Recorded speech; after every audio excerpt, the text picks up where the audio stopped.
Supracondylar fracture of humerus means the fracture of distal humerus just above the elbow joint. जब humerus elbow joint के ऊपर से टूटती है, जहाँ पर humerus का कंडाइल है, तो यदि कंडाइलर फ्रैक्चर होता है एल्बो जॉइंट के जस्ट अबव, तो आप उसको सुप्राकंडाइलर फ्रैक्चर बोलते हैं। ये फ्रैक्चर सबसे ज़्यादा बच्चों में देखा जाता है। It is most common in children और this is the one of the most serious fracture of the childrens. ज़्यादातर फ्रैक्चर सिंपल टाइप का होता है, जहाँ की सिंगल लाइन ऑफ फ्रैक्चर बनती है और दो फ्रेगमेंट बनते हैं। प्रॉक्सिमल फ्रेगमेंट जो ऊपर होता है और दूसरा डिस्टल फ्रेगमेंट जो नीचे होता है। प्रॉक्सिमल फ्रेगमेंट हमेशा बड़ा होगा और डिस्टल फ्रेगमेंट हमेशा छोटा होगा। इटियोलॉजी का जहाँ तक सवाल है, तो जैसे दूसरे अदर फ्रैक्चर होते हैं, वहाँ भी डायरेक्ट फोर्स और direct injury on elbow joint और ऑन ह्यूमरस रिस्पॉन्सिबल हो सकता है, या ज़्यादातर स्पोर्ट्स इंजरी होती है। जब बच्चा खेलते खेलते अचानक ग्राउंड में गिरता है तो उसका हैंड जो है आउट स्ट्रिच हैंड स्ट्राइक करता है ग्राउंड से, तब भी इस प्रकार का फ्रैक्चर हो जाता है। तो यहाँ पर डायरेक्ट इंजरी और indirect injury both are responsible for the fracture. ये फ्रैक्चर जो है दो तरीके का होता है, एक्सटेंशन टाइप और फ्लिक्सन टाइप। जब एल्बो एक्सटेंडेड हो तब फ्रैक्चर हो, हम उसको एक्सटेंडेड फ्रैक्चर बोलते हैं, जो 80% केसेस में होता है। और दूसरा होता है फ्लिक्सन टाइप, जबकि हाथ उसका मुड़ा हुआ हो और तब फ्रैक्चर हो, तब ये फ्लिक्सन एल्बो टाइप फ्रैक्चर कहलाता है। ये लगभग 20% होता है। तो ज़्यादातर केसेस में 80% जो है एक्सटेंशन टाइप आपको फ्रैक्चर देखने को मिलेगा। तो जब कभी भी फ्रैक्चर होगा, यदि एक्सटेंशन टाइप फ्रैक्चर है, तो हमेशा जो डिस्प्लेसमेंट होगा वो डिस्टल फ्रेगमेंट का होगा।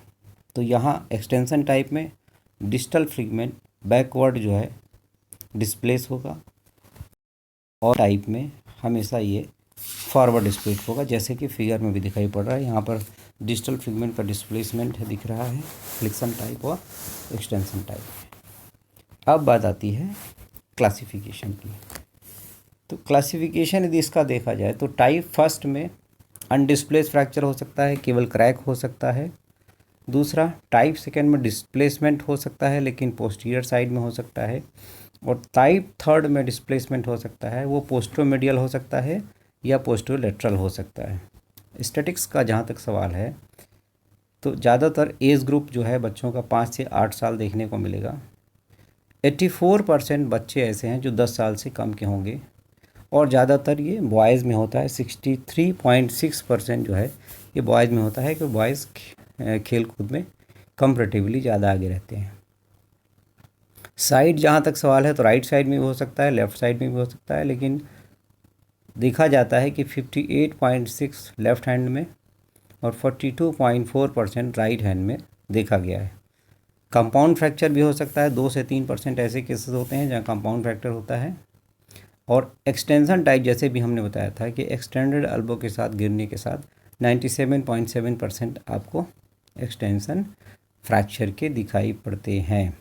फ्रिक्शन टाइप भी हो सकता है एक्सटेंशन, लेकिन फ्रिक्शन टाइप के केसेस कम होते हैं कि पेशेंट फ्लेक्स्ड एल्बो के साथ गिरा हो, और ज़्यादातर एक्सटेंडेड एल्बो के साथ गिरता है, इसलिए एक्सटेंडेड एल्बो के केसेस फ्रैक्चर के ज़्यादा दिखाई पड़ते हैं। इंजरी भी इन्वॉल्व हो सकती है, नर्व भी इन्वॉल्व हो सकती है इंजरी के साथ।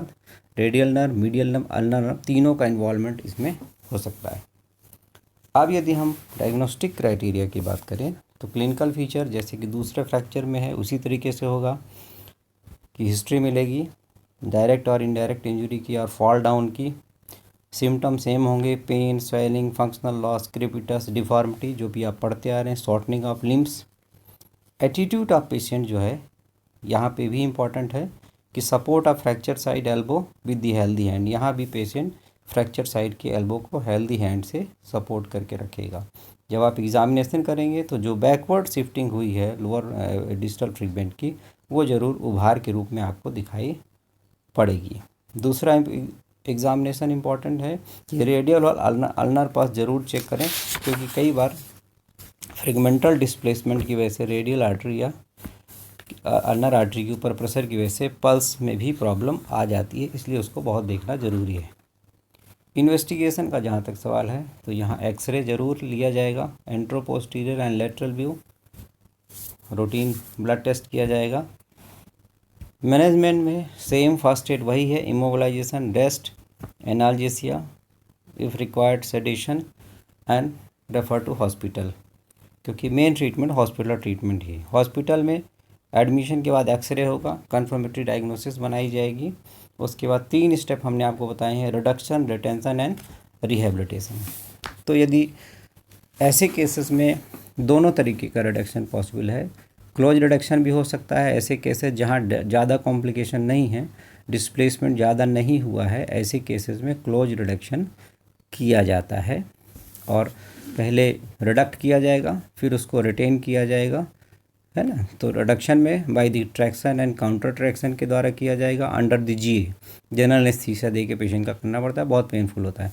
फिर इमोबिलाइजेशन किया जाएगा, स्लैब लगा करके या कास्ट लगा करके एल्बो को 90 डिग्री पे फ्लिक्स करके प्लास्टर स्लैब लगा दिया जाता है और कॉलर स्लिंग लगा दिया जाता है, तो क्लोज रिडक्शन कहलाता है। और ज़्यादातर केसेस में सर्जन ओपिनियन ही रहता है, क्योंकि कॉम्प्लिकेटेड फ्रैक्चर है, इसलिए इसका ओपन रिडक्शन करके ओपन रिटेंशन ही किया जाए। ऐसे केसेस में ओपन करने के बाद, रिडक्ट करने के बाद के वायर फिक्सेशन किया जाता है। तो के वायर फिक्सेशन करने से आगे इसकी पॉसिबिलिटी कम रहती है कि रीडिस्प्लेसमेंट इस तरीके का होगा। तो इस तरीके से पहला है ओपन रिडक्शन, रिटेंशन, और थर्ड है ट्रैक्शन। तो देर में भी सम सर्जन जो है ट्राई करते हैं कि इसको कॉन्टिन्यूस ट्रैक्शन करके भी हम आगे चल करके इसको ट्रैक्शन लगा करके भी रिडक्ट करके फिर के वायर अप्लाई कर सकते हैं। तो इस तरीके से ट्रैक्शन भी एक इम्पॉर्टेंट जो